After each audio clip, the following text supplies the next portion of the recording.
अच्छा एक बात आप सोचो, एक सज्जन हमसे कह रहे थे कि रावण के सचमुच 10 सिर थे क्या? रावण के 10 सिर थे? हमने कहा हमको तो आज तक मिला नहीं है और भगवान न करे कि कभी मिले, लेकिन ग्रंथों में यही लिखा कि उसके 10 सिर थे। अगर उसके 10 सिर हो तो तुम्हें क्या परेशानी? परेशानी यह है कि जब उसके 10 सिर थे तो एक सिर बीच में रहता होगा, 5 सिर एक तरफ, 4 सिर एक तरफ, तो जिधर 5 सिर होंगे उधर वजन ज्यादा होगा, जिधर 4 सिर होंगे उधर वजन कम होगा। तो उसकी गर्दन का बैलेंस कैसे ठीक बैठता होगा? तो टेढ़ी रहती होगी, वो तो टेढ़ी रहती होगी।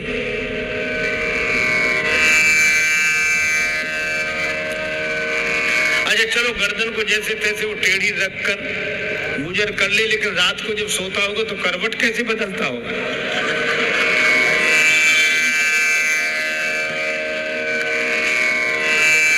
देखो भैया, एक महात्मा ने उत्तर दिया कि वो सीता माता का हरण करने गया तो एक सिर बना लिया था, ऐसे 10 सिर परेशान करते हुए एक सिर बना लेता होगा। पर तुलसीदास जी क्या कहना चाहते कि रावण को ज्ञान तो है, लेकिन उसका ज्ञान गया कहाँ? इधर 5 सिर, इधर 4 सिर और गर्दन टेढ़ी। इसका मतलब रावण का ज्ञान अपने जीवन में नहीं उतरा। रावण का ज्ञान इधर उधर वालों के लिए, इधर वालों के लिए, उधर वालों के लिए, अपने लिए नहीं। और जो इधर उधर वालों को ज्ञान देते रहते उनकी गर्दन अभिमान के कारण टेढ़ी ही रहती है और वे करवट क्या बदलेंगे? न सुख से सोते हैं न दूसरे को सोने देते हैं। देखो भाई, गर्दन टेढ़ी रहेगी तो ज्ञान जीवन में कैसे उतरेगा? जैसे आप गर्दन बिल्कुल सीधी रखेंगे तो यहाँ से जो जल छोड़ेंगे वो इधर जाएगा, और गर्दन टेढ़ी रखेंगे तो इधर कैसे जाएगा? इधर गिरेगा, उधर करोगे तो उधर गिरेगा। तो ये टेढ़ी गर्दन वालों का ज्ञान अपने लिए होता ही नहीं है, इधर उधर वालों के लिए होता है। और हनुमान जी का ज्ञान, सिर में ज्ञान है और हृदय में भगवान है। जास हृदय आगार बसई राम सर चाप। जहाँ सिर और उर एक हो जाए, जहाँ शिक्षा और दीक्षा एक हो जाए, जहाँ समझ और स्वभाव एक हो जाए तो जिंदगी धन्य हो जाती है। वही जीवन का सुंदर कांड है। तो ये स्वभाव कैसे सुधरे? पढ़ने लिखने के बाद भी नहीं सुधर रहा है। हनुमान जी बोले राम चरण पंकज पुरधर लंका अचल आज।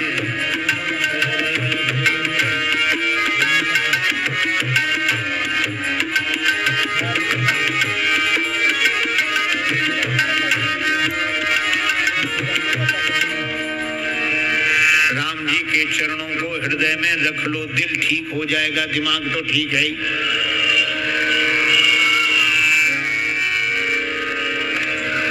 रावण बोला कि आज तक ये हमें किसी ने नहीं समझाया, तुम ही एक मिले हो। सब हमारी प्रशंसा करते रहे, अगर ये कमी थी तो दूसरों ने क्यों नहीं बताई किसी ने? हनुमान जी बोले रावण 2 तरह के फोटोग्राफर होते हैं, एक कैमरे वाले, हम लोग देख ही रहे फोटो, एक फोटो कैमरा खींचता है। अच्छा कैमरे को आपके भीतर से कोई मतलब नहीं कि आप दुखी हैं कि हैरान हैं कि परेशान हैं, आपका मन खुश है कि, कैमरे को इससे कोई मतलब नहीं। तो बाहर आप जैसे हैं वैसे ही दिखा देगा, बिल्कुल आप देखो। इसलिए कैमरा जिसकी तरफ मुड़ता है वही आदमी थोड़ा संभलने लगता है,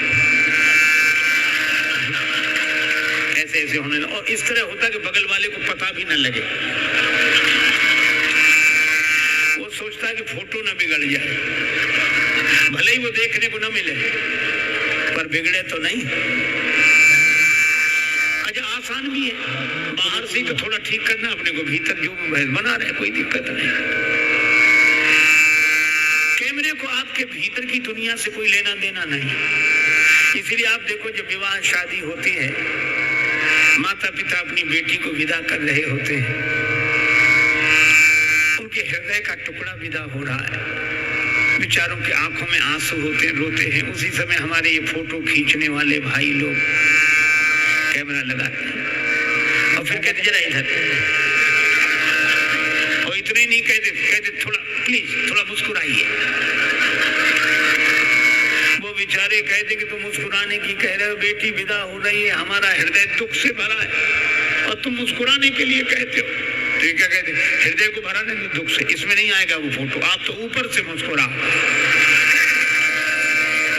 तो कैमरे को आपके भीतर की स्थिति से कोई लेना देना नहीं, लेकिन एक दूसरे तरह का भी फोटो होता है। क्या गड़बड़ी हो, डॉक्टर को दिखाने गए कि यहाँ छाती में दर्द है, ऐसे डॉक्टर बोला थोड़ा गड़बड़ी लगती है, एक काम करो एक्सरे कराओ, तो एक्सरा भी फोटो खींचता है।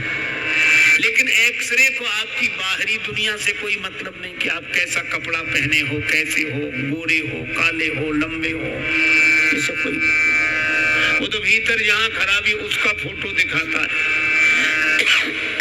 तो हनुमान जी ने कहा, रावण अभी तक तुम्हें जितने तुम्हारी प्रशंसा करने वाले मिले वो कैमरे के फोटोग्राफर हैं, वे तुम्हारी बाहरी शान शौकत देखकर प्रशंसा करते रहे, लेकिन मैं वैद्य हूँ, सदगुरु वैद्य, और जय जय जय हनुमान गोसाई कृपा करो गुरुदेव की नाई, और शंकर जी के अवतार तो हैं ही, और शंकर जी रावण के गुरु और गुरु वैद्य। हनुमान जी ने कहा मैं डॉक्टर की हैसियत से कह रहा हूँ कि कैमरे के फोटो तुम अपने भवन में सजा के रखो, प्रशंसा करने वालों ने जो जो तुम्हें चित्र दिखाए हों, लेकिन तुम्हारे भीतर गड़बड़ी है, तो मैं वैद्य की हैसियत से कहता हूँ कि अंदर की रिपोर्ट बता रही है कि भीतर गड़बड़ी है। औषधि खाओ, कौन सी? राम चरण पंकज और धरो, राम जी के चरणों को हृदय में रखो तो दिल भी ठीक हो जाएगा, दिमाग तो ठीक है ही। अच्छा, दिल दिमाग दोनों ठीक हो जाए तो जिंदगी में तुम राजा हो गए, लंका अचल राज तुम करो। कितनी बढ़िया बात कही। यद्यपि कही कपि अति हित वाणी, बिहसा जगत विदित अभिमानी। हनुमान जी ने इतनी बढ़िया बात कही, हंसा।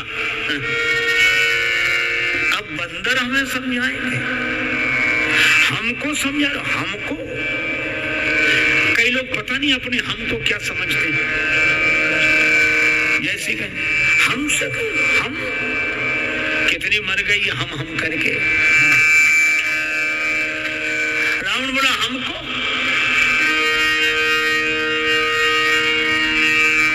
हमें समझाने का फल जानते हो? हनुमान जी ने कहा क्या है?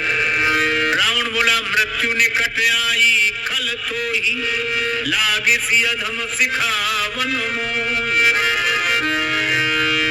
मुझे नहीं जानता, मृत्यु तेरे पास खड़ी है, मुझे समझाना है।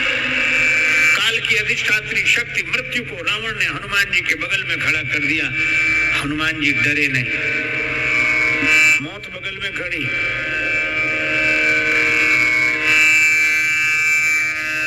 रावण बोला मौत तुम्हारे बगल में खड़ी है, डर नहीं रहे? हनुमान जी ने कहा कि हाँ रावण, मौत मेरे बगल में खड़ी जरूर है, लेकिन मैं इसलिए नहीं डर रहा हूं। क्यों? का मौत हमारे बगल में खड़ी जरूर है, लेकिन देख तुम्हें रही है। रावण बोला हमें देख रही है तो तुम्हारे बगल में क्यों खड़ी है? हनुमान जी बोले हमसे तो पूछने आई है कि रावण का अभी मामला साफ करना है कि बाद में? हम तो उसे रोके हुए हैं। और तो रावण को कितना बुरा लगा, अनुमान लगाइए, ऐसे क्रोध में बोला बंदर को मार डाला। सुनत निशाचर मानन